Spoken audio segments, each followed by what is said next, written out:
ఇదిగోండి సిద్ధం పోస్టర్ ఇంకా ఉంది.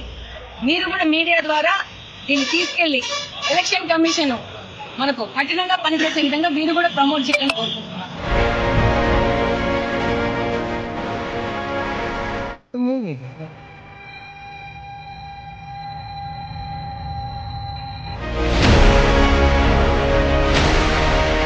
వద్దు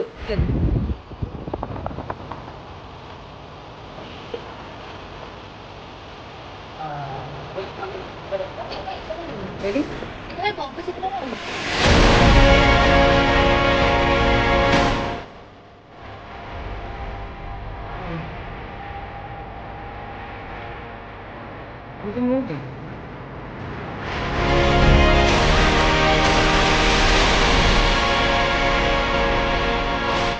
కంప్లైంట్ చేసుకోమనండి. కంప్లైంట్ చేస్తాను. నాకు నోటీస్ ఇవ్వండి వస్తాను. కంప్లైంట్ ఇచ్చి నాకు నోటీస్ ఇవ్వండి వస్తాను. అది నోటీస్ ఇవ్వండి వస్తాను. నన్ను ఆపినారు వాళ్ళు. అది చూడండి ఒకసారి. నేను రానండి, నాకు ఇబ్బంది లేదు. నా బండికి ఇవ్వండి. నేను చెప్పట్లేదు కదా, నా బండి తీసి నేను పోతానంటున్నాను. బండి తీపించండి, తీపించమని తీపించు. నేను అర్థం పిలిచింది నా బండి ఆపారు, తీపించండి అని చెప్పి. నీకు నేను కంప్లైంట్ ఇస్తానని చెప్పలేదే. లీడర్ కాదు, పొలిటికల్ బ్రోకర్. ఓ సాధారణ ప్రభుత్వ ఉపాధ్యాయుని కొడుకు, విద్యావంతుడు. ఈ లక్షణాలను చూసి ప్రజలకు సేవ చేస్తాడు కదా అన్న ఉద్దేశంతో తెలుగుదేశం పార్టీ అతన్ని ప్రోత్సహించి 2 సార్లు ఎమ్మెల్యేని చేసింది. కానీ లీడర్ అనుకున్న అతను పొలిటికల్ బ్రోకర్ అయ్యాడు. తిన్నింటి వాసాలు లెక్కపెట్టే అతని దుష్టబుద్ధిని అవినీతి సామ్రాట్టులు సరిగ్గా వాడుకున్నారు. అతని పేరే వల్లభనేని వంశీమోహన్. 2014లో గన్నవరం నియోజకవర్గ ప్రతినిధిగా తెలుగుదేశం పార్టీ నుండి మొదటిసారి ఎమ్మెల్యేగా గెలిచిన వల్లభనేని వంశీ 2019లోనూ తెలుగుదేశం పార్టీ నుండే ఎమ్మెల్యేగా ఎన్నికయ్యాడు. ఎన్నికలు ముగిసి వైసీపీ ప్రభుత్వం ఏర్పాటు చేసిన కొద్ది రోజుల తర్వాత వంశీ అవినీతి చరిత్రను, స్వార్థ బుద్ధిని తెలుసుకున్న జగన్ రెడ్డి అతన్ని తన తరపు బ్రోకర్గా, కలెక్షన్ ఏజెంట్గా అనధికారికంగా నియమించుకున్నాడు. గెలిచింది తెలుగుదేశం పార్టీ తరపునే అయినా వైసీపీకి దగ్గరగా ఉంటూ జగన్ రెడ్డి ఆదేశించినప్పుడల్లా తెలుగుదేశం పార్టీని, తెలుగుదేశం నేతలను విమర్శిస్తున్నాడు. ఇక రాజకీయాల మాటున వల్లభనేని వంశీ చేస్తున్న అక్రమాలు అన్నీ ఇన్ని కావు. భూ కబ్జాల నుండి క్యాజినోల వరకు, అక్రమ మైనింగ్ నుండి సెటిల్మెంట్ల వరకు ఒక్క తన నియోజకవర్గంలోనే కాకుండా ఉభయ తెలుగు రాష్ట్రాల్లో ప్రముఖ రాజకీయ నాయకుల అసాంఘిక కార్యకలాపాలకు పవర్ బ్రోకర్గా తయారయ్యాడు వంశీ. బార్ నిర్వాహకులు, విద్యా సంస్థల అధినేతలు, పారిశ్రామికవేత్తలు, భవన నిర్మాతలు, కాంట్రాక్టర్లు ఎవరైనా సరే వంశీకి సూట్ కేసులు సమర్పించుకోవాల్సిందే. ఈ కలెక్షన్ల కోసం తన పరిధిలోని 4 మండలాల్లో 4 సబ్ బ్రోకర్లను ఏర్పాటు చేసుకున్నాడు వంశీ. శతాబ్దాల చరిత్ర కలిగిన గన్నవరం బ్రహ్మలింగం చెరువు అక్రమ తవ్వకాల విషయమై ఆంధ్రప్రదేశ్ హైకోర్టు ఇటీవలే వంశీకు చివాట్లు పెట్టింది. దేవాలయాన్ని, దేవుడి విగ్రహాన్ని తరలించి మరీ కోట్ల రూపాయల మట్టిని తవ్వించి అమ్ముకున్నాడు వంశీ. బాపులపాడు తహసీల్దార్ సంతకాన్ని ఫోర్జరీ చేసి భూమిని కొట్టేశాడన్న అభియోగంపై 2019 అక్టోబర్లో ఇతగాడి మీద కేసు బుక్ అయింది. తనకు కమిషన్ ఇవ్వలేదన్న కోపంతో హనుమాన్ జంక్షన్ వద్ద ఫ్లైఓవర్ నిర్మాణాన్ని అడ్డుకున్న వంశీ తనకు వీటాక్స్ ముట్టాకే పనులు జరగనిచ్చాడు. అవుటుపల్లి, గొల్లపూడి ఔటర్ రింగ్ రోడ్ నిర్మాణాలలోనూ ఇదే తంతు. హైదరాబాద్, విజయవాడలలో వివాదాస్పద భూములు తాకట్టు పెట్టి బ్యాంకుల నుండి 230 కోట్ల రూపాయల రుణం తీసుకున్నాడు. బాపులపాడు మండలం మల్లవల్లిలో 100 ఎకరాలు, గన్నవరం మండలం సూరంపల్లి, కొండపాడులో 100 ఎకరాలు, ముస్తాబాద్లో 80 ఎకరాల్లో అక్రమ గ్రావెల్ త్రవ్వకాల ద్వారా 300 కోట్ల రూపాయలు సంపాదించాడు వంశీ. వైసీపీ నేతలకు ఏమాత్రం తగ్గకుండా జగనన్న కాలనీల పేరిట పోరంబోకు, లోతట్టు భూములను తన అనుచరులతో చౌకగా కొనిపించి ఎకరా 10 లక్షల రూపాయలు కూడా చేయని భూములను ప్రభుత్వంతో 50 లక్షల రూపాయలకు కొనిపించాడు వంశీ. ఇది చాలదన్నట్టు ఆ భూముల లెవలింగ్ పేరిట మళ్లీ ఎకరాకు 10 లక్షల రూపాయలు నొక్కేశాడు. ఈ ఒక్క స్కామ్లోనే వంశీ 170 కోట్ల రూపాయలు జేబులో వేసుకున్నాడు. వంశీ, అతని అనుచరులు కన్నుపడితే చాలు ఆ భూమి కబ్జా కావాల్సిందే. గన్నవరం విమానాశ్రయం సమీపంలో ఓ అపార్ట్మెంట్ కోసం దళితులను బలవంతంగా ఖాళీ చేయించి రోడ్డు వేయించుకున్నాడు. నియోజకవర్గంలో సుమారు 1000 ఎకరాలను వల్లభనేని వంశీ కబ్జా చేసినట్టు అంచనా. ఏపీలోనే కాదు, తెలంగాణలోనూ వంశీ సెటిల్మెంట్లు చేస్తాడు. హైదరాబాద్ మియాపూర్లోనూ, మంచిర్యాల జిల్లాలో 207 ఎకరాల అసైన్డ్ భూములకు అక్రమ పట్టాలు ఇచ్చిన వ్యవహారంలోనూ వంశీ ప్రమేయం ఉన్నదంటే వంశీ అవినీతి పక్క రాష్ట్రాలకు కూడా విస్తరించిందన్నమాటేగా.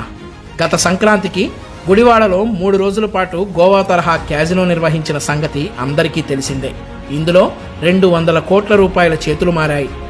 గుడివాడ గుట్కా నాని, హైదరాబాద్లో ఇటీవల పట్టుబడ్డ చిక్కోటి ప్రవీణ్, వల్లభనేని వంశీ ఈ ముగ్గురు కేవలం క్యాజినో నిర్వహణ మాత్రమే కాదు, వైసీపీ నేతల అవినీతి సంపాదనను దేశం దాటించి హవాలా కార్యకలాపాలకు పాల్పడుతున్నట్లు పోలీసులు భావిస్తున్నారు.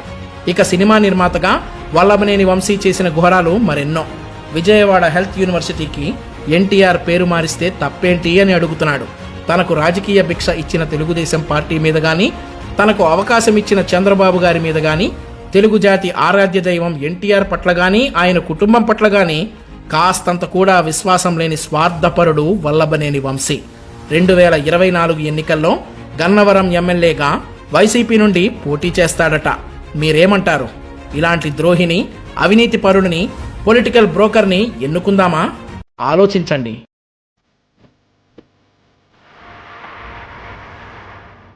ఇదిగోండి, సిద్ధం పోస్టర్ ఇంకా ఉంది. మీరు కూడా మీడియా ద్వారా దీన్ని తీసుకెళ్లి ఎలక్షన్ కమిషన్ మనకు కఠినంగా పనిచేసే విధంగా మీరు కూడా ప్రమోట్ చేయాలని కోరుకుంటున్నాను.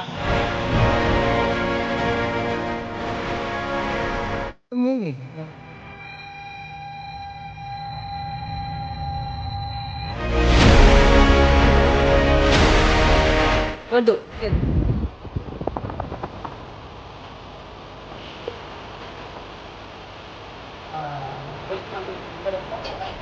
రెడీ?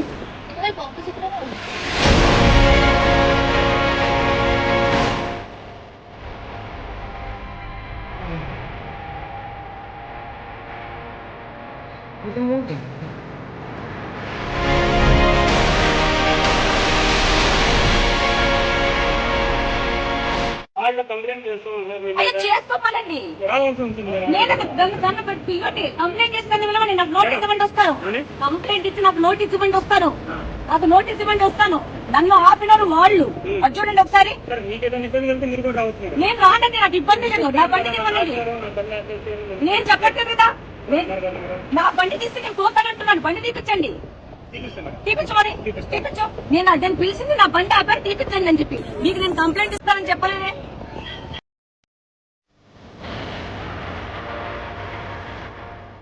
ఇదిగోండి,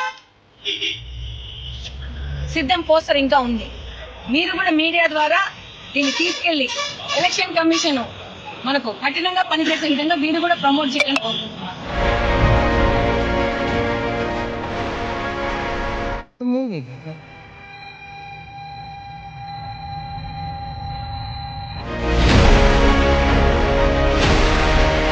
వద్దు.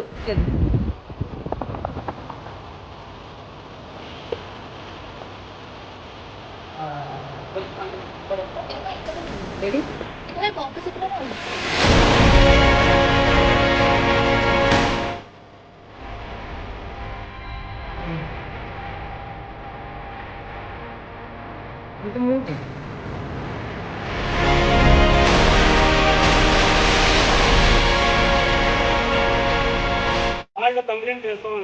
చేసుకోవాలండి. నేను దాన్ని బట్టి పిల్లటి కంప్లైంట్ చేస్తాను. నాకు నోటీస్ ఇవ్వండి వస్తాను. కంప్లైంట్ ఇచ్చి నాకు నోటీస్ ఇవ్వండి వస్తాను. నాకు నోటీస్ ఇవ్వండి వస్తాను. నన్ను ఆపినారు వాళ్ళు. అది చూడండి ఒకసారి. నేను రానండి, నాకు ఇబ్బంది లేదు. నా బండి ఇవ్వండి. నేను చెప్పట్లేదు కదా, నా బండి తీస్తే నేను పోతానంటున్నాను. బండి తీపించండి. తీపించమని తీపించు. నేను అదని పిలిచింది నా బండి ఆపారు, తీపించండి అని చెప్పి. మీకు నేను కంప్లైంట్ ఇస్తానని చెప్పలేనే.